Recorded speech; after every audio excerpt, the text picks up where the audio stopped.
जहां इतिहास बोलता था नवाबी ठाठ से, वहां आज चीखे गूंज रही हैं बारूद की खामोशी में। जी हाँ, नमस्कार। आप देख रहे हैं एके तक न्यूज। मैं हूं अंकित सिंह। मुर्शिदाबाद पश्चिम बंगाल का वो जिला जिसकी मिट्टी ने कभी नवाब सिराजुद्दौला के कदमों की आहट सुनी थी। गंगा की शांत लहरों के बीच पली बड़ी इस जमीन पर कभी संस्कृति, व्यापार और संवाद की बहार थी, लेकिन अप्रैल 2025 की चिलचिलाती गर्मी में यहाँ कुछ और ही उबल रहा था। विरोध, हिंसा और सियासी आग के बीच घटना की शुरुआत कुछ यूं होती है कि दिल्ली से 5 अप्रैल 2025 को भारत सरकार ने वक्फ अधिनियम में एक अहम संशोधन को पारित किया।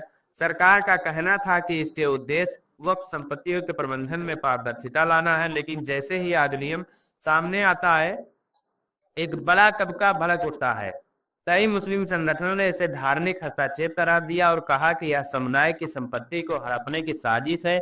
सोशल मीडिया पर भी इस विरोध को हवा मिली और पश्चिम बंगाल तक ये हवा पहुंचती है, जहां वक्फ संपत्तियों की भरमार है सबसे पहले इसकी चपेट में आ जाता है। 8 अप्रैल गुस्से का लावा फूट पड़ता और जंगीपुर से लेकर लाल बाग तक लोग सड़कों पर उतर आए। मुर्शिदाबाद के बाजार बंद कर दिए गए, वक्फ अधिनियम वापस ले जैसे नारे गूंजने लगे। शुरुआत शांतिपूर्ण थी, लेकिन भीड़ का मिजाज जल्दी ही बदल गया।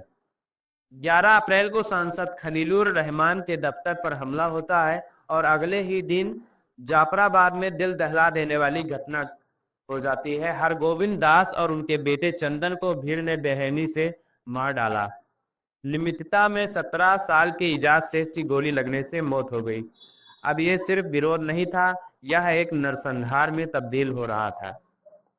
ममता बनर्जी की चुप्पी टूटी, लेकिन देर से जब आग हर गली में जलने लगी, तब मुख्यमंत्री ममता बनर्जी सामने आई।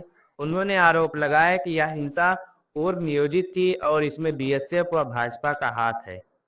उन्होंने यह तक कह दिया कि बीएसएफ युवाओं को पत्थरबाजी के लिए पैसे बांट रही है। लेकिन विपक्ष में तुरंत पलटवार किया। क्या मुख्यमंत्री इतने दिनों तक सोई रही? क्या यह सब बिना राज्य सरकार की मिली भगत के हो सकता है? भाजपा नेताओं ने ममता पर तुष्टीकरण की राजनीति का आरोप लगाया और इस्तीफे की मांग कर डाली। सुप्रीम कोर्ट में इस कानून के खिलाफ 100 से ज्यादा याचिकाएं दाखिल हुई हैं। कोर्ट ने कहा कि जब मामला विचाराधीन है तो हिंसा का कोई औचित्य नहीं है। केंद्र से जवाब तलब किया गया। हाईकोर्ट ने केंद्रीय बलों की तैनाती के आदेश भी दिए, लेकिन जमीनी हालात में कुछ भी स्थिर नहीं हुआ। डर अब भी घरों में था, खासकर हिंदू मोहल्लों में। लोगों ने अपना सामान समेटा और गांव छोड़ना शुरू कर दिया। इतिहास गवाह है और अब चेतावनी भी है कि मुर्शिदाबाद का इतिहास ऐसा रहा है कि जब भी सत्ता ने धर्म को राजनीति में ढाला, तब तब यह जमीन लहूलुहान हुई है। चाहे 1757 की पलासी हो या 2025 का यह वक्फ अधिनियम हिंसा, हर बार आम इंसान ही पिसता है। सियासत जीतती रही है हमेशा। एसआईटी का गठन हुआ, गिरफ्तारियां हुई, लेकिन जो जाने गई, जो विश्वास टूटा, उनका क्या? उनको कौन लौटाएगा?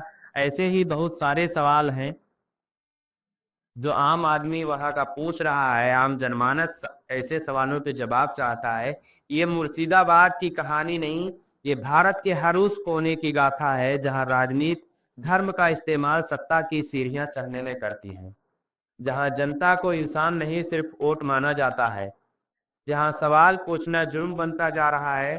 तो पूछिए जो सवाल, डरिए मत। क्यों जल रहा है मुर्शिदाबाद और अगला नंबर किसका है? नमस्कार, बने रहें हमारे एके तक न्यूज के साथ। हमारे चैनल को लाइक, शेयर एवं सब्सक्राइब जरूर करें।